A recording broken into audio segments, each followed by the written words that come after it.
Jasper Cole stood on the sagging porch of his ramshackle cabin, gazing out at the barren expanse of the high desert. His eyes, hardened by years of loss, traced the endless horizon. The wind whipped dust across his grizzled face, but he didn't flinch. 5 years had passed since he'd spoken more than a curt word or two at the trading post in Red Hollow. 5 years since he'd decided that love was just a cruel trick life played on the foolish. Storm clouds churned above his lonely homestead, dark and heavy, promising a deluge that could swell the arroyo and strand anyone caught in the open. Jasper watched the gathering tempest with the same stoic mask he wore for everything: grief, hunger, hope. It was all the same to him now. Weather was just weather. Pain was just pain. And people? They were just walking wounds waiting to bleed you dry. Inside his cabin, silence was his only companion. The walls held echoes he refused to hear: a woman's soft humming, the patter of small feet on creaky boards, voices that once called his name with warmth. But Jasper had trained himself to ignore those ghosts. He ate his solitary meals, slept in a bed too big for one, and spoke only to his mule when he had no other choice. As the first fat drops of rain splattered the dry earth, he turned to retreat inside. Then he heard it, hoofbeats, faint but steady, cutting through the rising storm. His hand drifted to the revolver at his hip. No one came to his corner of the world, tucked deep in the forgotten canyons of the western reach. Visitors meant trouble, and trouble meant someone wanted something he wasn't giving. Through the thickening veil of rain, a lone rider appeared, small and hunched against the wind. As they neared, Jasper's eyes narrowed. The rider's clothes were strange, not the rugged denim of the frontier, but flowing robes that danced in the gale. Lightning split the sky, revealing a woman, her delicate features framed by dark hair plastered to her face. She wore the garb of a religious order, but not like any nun he'd ever seen. Her face, unmistakably Chinese, carried a quiet intensity, a mix of desperation and calm that unsettled him. Her horse faltered in the mud near his gate, and she looked up, her eyes locking onto his. "Please," she called, her voice soft but clear, tinged with an accent he couldn't place. "I need shelter. The storm caught me on the ridge trail." Jasper stood rooted to his porch, rain soaking his worn shirt. Every fiber of his being screamed to turn away, to let her find refuge elsewhere. He'd built his life on solitude, a fortress against moments like this, where another's need threatened to breach his walls. But as she struggled to calm her spooked horse, something flickered in his chest. A spark he thought had died with his family. Her gaze held his, steady despite the storm, and for the first time in 5 years, Jasper felt the dangerous pull of another soul. He didn't know yet that this stranger would force him to face not just his fear of connection, but everything he believed about redemption, faith, and the faint chance that some scars might heal. The choice he made now would unravel the lonely world he'd crafted and drag him back to a place where hearts could break, and maybe, just maybe, mend. Jasper turned and slammed the cabin door behind him.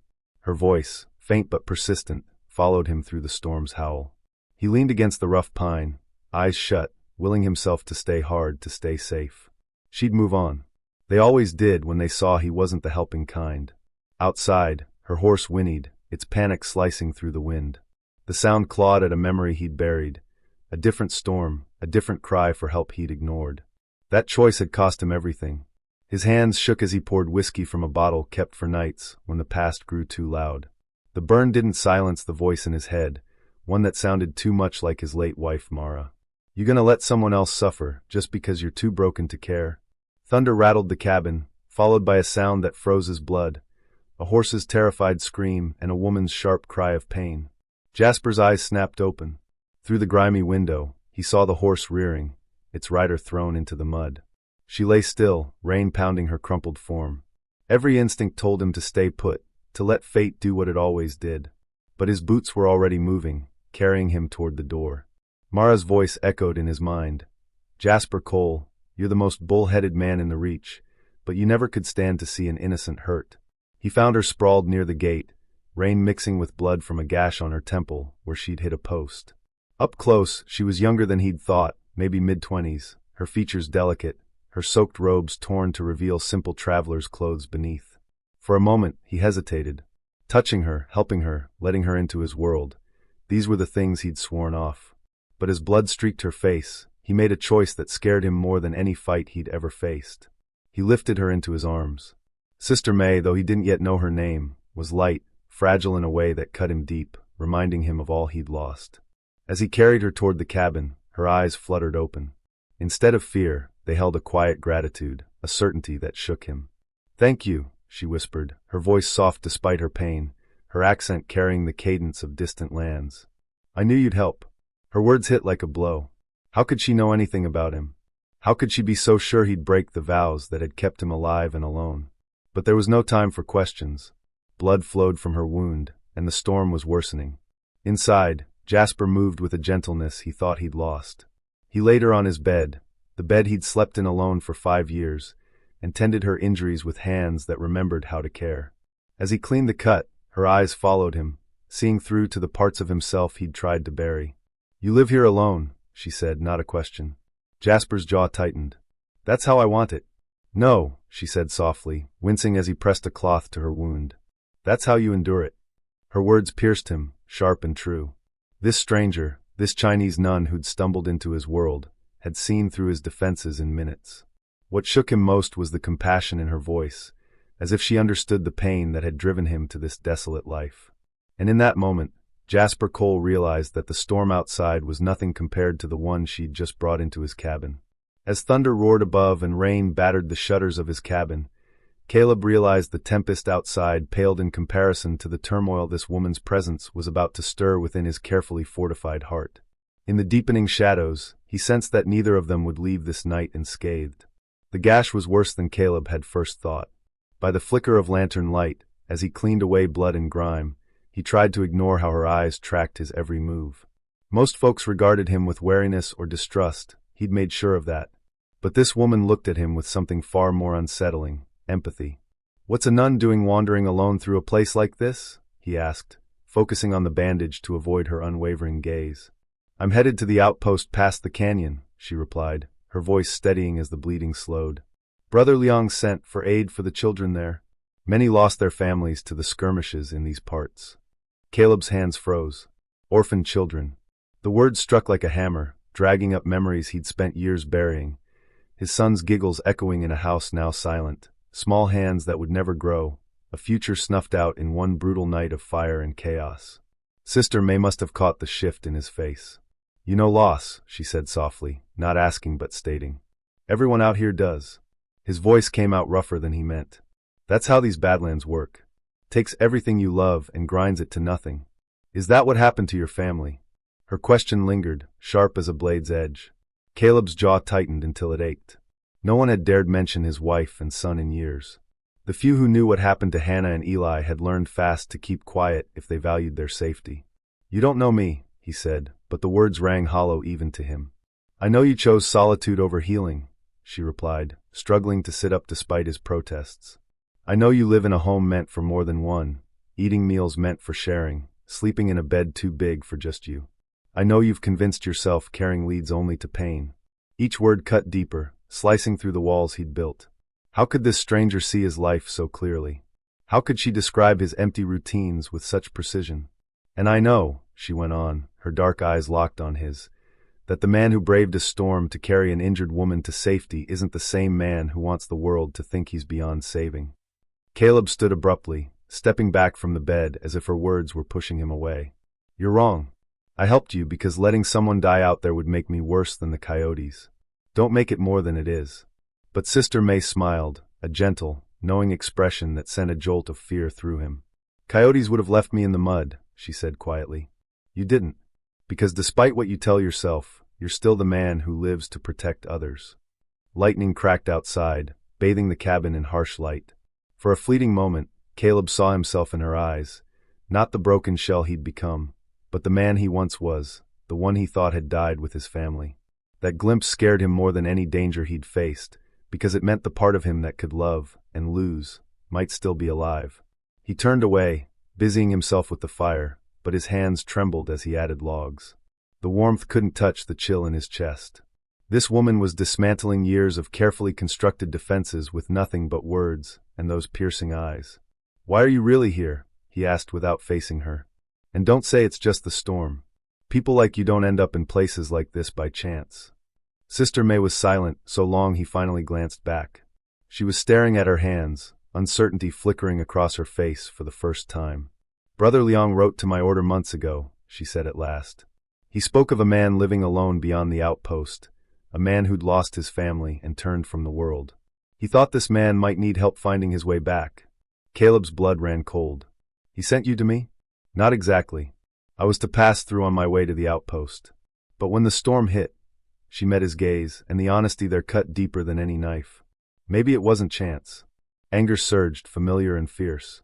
So this is what? A mission to fix me? You and that monk decided I need saving. No one can save another, she said calmly. We can only offer a hand when someone's ready to take it. I'm not taking it, he snapped, pacing to the window where rain still pounded the glass. Come dawn, the storm will pass. You can move on to your outpost, and I can go back to my life. The life where you punish yourself for surviving when they didn't. Her words hit like a fist. Caleb spun around, face hot with fury. You don't know what you're talking about. I know guilt, Sister May said softly. I've seen it in my own reflection for 7 years. Something in her voice made him pause. For the first time, he saw her not as an intruder, but as someone carrying her own weight. Pain lingered in her eyes, restrained but real. 7 years ago, I was betrothed, she said, her voice barely audible over the storm. Wei was kind, patient, but I was young, restless. I broke our engagement, chasing a life I thought would mean more. A month later, he was gone, took his own life. The cabin grew quiet, save for the rain's relentless drum. Caleb found himself drawn closer, pulled by the rawness of her words. I joined the order to atone, she continued. I thought serving others might balance what I'd done, might earn forgiveness. But guilt doesn't vanish with prayers or good deeds. It stays until you choose to forgive yourself. Caleb sank into a chair across from her, his anger fading. And have you forgiven yourself? I'm learning, she said simply. Every person I help, every life I touch, shows me a little more about grace, about how our worst moments don't have to define us. They sat in silence as the storm raged on. Something stirred in Caleb's chest, like a frozen river beginning to thaw. This woman understood his burden because she carried her own. They died because of me, he said, the words spilling out before he could stop them. Bandits came for me, found Hannah and Eli instead. Sister May didn't offer platitudes or try to absolve him. She nodded, giving his pain the respect it deserved. But her next words shook the core of everything he believed about himself. Tell me about them, not how they died, who they were when they lived. The request stunned him. For years, no one had asked about Hannah and Eli as people, only as losses. No one wanted to hear about their joy, their dreams, the way they'd lit up his world. Hannah had this laugh, he said, voice rough. Bright, unapologetic. She'd let it out anywhere, even at town gatherings. Used to turn heads, but I loved it. Felt like I'd won something rare. Sister May smiled, urging him on without speaking. And Eli, his voice broke. He'd climb into my lap, tell me stories he'd made up about the stars. Emma was 4. She had her mother's laugh, but my stubborn streak. She decided she was going to be a wolf when she grew up, not tame them, be one. She'd bound through the house, howling softly, tossing her head like she was shaking off snow.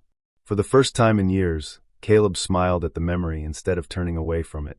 Hannah tried to tell her little girls grew into women, not wild animals. But Emma would fix her with those fierce eyes and say, Mama, women can't run as free as wolves, and I need to be free. She sounds like she had her father's practical mind, Sister May observed gently. Too practical, Caleb said, his voice thick. She asked me once why the heavens made people if animals were stronger, faster, could see better in the dark. I told her people had something animals didn't, a heart that could love so deep it changed the world around them. His hands tightened into fists. What kind of answer was that? Love didn't keep them safe. Love didn't save them when I wasn't there. But love gave them joy while they lived, Sister May said softly. Love made Emma bold enough to dream of running with wolves. Love made Hannah laugh without holding back. Bandits could end their lives, but they couldn't touch what you gave them, or what they gave you. Caleb stood abruptly, pacing to the fire. Pretty words, but they don't bring back the dead. No, they don't. But they might help the living remember why life's worth living. Is that what you tell yourself about Wei? The question was meant to push her away, to shift the focus from his pain. But Sister May answered with quiet sincerity. I tell myself the love I had for him was real, even if I was too young and foolish to cherish it properly. I tell myself the joy we shared isn't erased by the sorrow that followed. And I tell myself the best way to honor him is to help others find that same light. Outside, the storm was easing, the wind's howl softening to a low murmur. But inside the cabin, something deeper was shifting. Caleb felt the barriers around his heart beginning to fracture. "You really think it's possible?" he asked, his back still to her. "To carry this guilt and still find what? Peace." "I think it's possible to hold love and loss together," she replied. "I think the ones we've lost would want us to live, not just survive." When Caleb turned, he saw something in Sister May's eyes that both terrified and stirred him, the dangerous chance that she might be right. Dawn broke through the clouds as Sister May spoke the words that would change everything. "Come with me to the outpost." Caleb had been pouring coffee, grateful for the mundane task to steady his hands while his mind grappled with the night's revelations. Her request stopped him cold. "What?" "The children there need someone who knows loss," she said, sitting up in bed now, her face regaining color as her strength returned. "Someone who can show them surviving tragedy doesn't mean giving up hope. Brother Liang's been struggling alone. Many of those children lost their parents to violence. Just like my son," Caleb finished, his voice barely a whisper. He poured the coffee slowly, buying time. "I'm no teacher, no healer, just a man who's gotten good at being alone." "You're a man who knew how to care for an injured stranger," Sister May said, her voice soft but firm. "Who remembered how to be gentle despite years of hardening himself. Who speaks of his family with love, not just grief. Those children need to see it's possible to survive the worst and still choose kindness." Caleb handed her a cup, noticing how her small hands cradled it like something rare. Everything about her was deliberate, as if she knew how easily life could break. "You're asking me to leave the only place I feel safe." "I'm asking you to leave the place where you feel dead," she corrected. "There's a difference." The coffee scalded his tongue, but Caleb welcomed the sharp pain. It was easier than the ache in his chest. "What if I can't do it? What if being around those kids just reminds me of what I lost?" "Then you'll grieve, and you'll keep going," she said. "Just like they do every day." Sunlight streamed through the window, painting the soaked landscape in hues of amber and sage. For the first time in years, Caleb noticed the beauty instead of the void. "Why do you care what happens to me?" he asked suddenly. "You've got your own purpose, your own path. Why bother with a worn-out drifter who might not be worth saving?" Sister May studied him for a long moment, her dark eyes piercing yet vulnerable. "Because when I look at you, I see who I could become if I stop fighting for redemption. I see what happens when someone lets their story end with their darkest moment." She set down her cup, her hands trembling slightly. "And because helping you might be the only way I can forgive myself for way." Her honesty struck him like a blow. She wasn't trying to save him out of pure altruism. She was fighting for her own redemption. That raw truth made her offer feel real, possible. "How do I know I won't make things worse?" he asked. "What if my presence brings danger to those kids?" "What if it brings protection?" she countered, standing carefully, testing her injured leg. "What if it brings hope?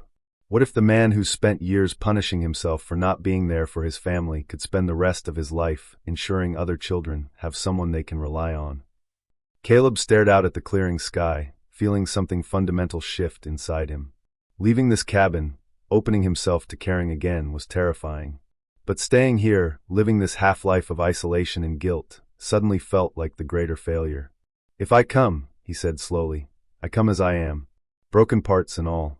I won't pretend to be something I'm not." Sister May smiled, her face radiating warmth and hope. "Broken parts and all," she agreed. As they prepared to leave his refuge behind, neither could foresee the trials awaiting them at the outpost, or the choice Caleb would face between his fragile new hope and the safety of those he was beginning to care for.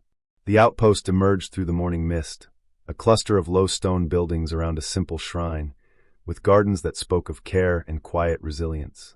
Children's voices carried on the breeze, not the carefree joy Caleb remembered from Eli, but something cautious, shaped by loss. Brother Liang stepped out from the shrine, his lined face breaking into a smile of relief as he saw them approach. Brother Chin was older than Marcus had expected, with white hair and gentle eyes that carried the deep wisdom of someone who'd spent years guiding shattered lives toward wholeness. "Sister Lee, thank the heavens you're safe," he said, relief softening his weathered face. "The storm had us worried." His gaze shifted to Marcus, a spark of hope in his eyes. "And you've brought a friend." "This is Marcus Kane," Sister Lee said simply. "He's here to help." Brother Chen's eyes widened faintly, likely recognizing the name from letters shared with Sister Lee's order, but he only nodded and extended a hand. "Any friend of Sister Lee is welcome here." As they walked through the outpost, Marcus saw them, a dozen children, ages 5 to 15, busy with tasks. Some tended rows of herbs, others stirred pots over a fire, and a few sat beneath a wide cedar, where an older girl scratched shapes in the dust with a twig. They all froze when they saw him, and Marcus felt his chest tighten, memories of Lily's curious gaze and endless questions rushing back. But these children watched him with a guardedness his daughter had never known, the careful scrutiny of those who'd learned trust could be dangerous. "Children," Brotherchin called softly, "come meet our guests." They approached cautiously, clustering like wary sparrows. Marcus knelt to their level, a reflex he thought he'd lost. "I'm Marcus," he said quietly. "Heard you might need a hand around here."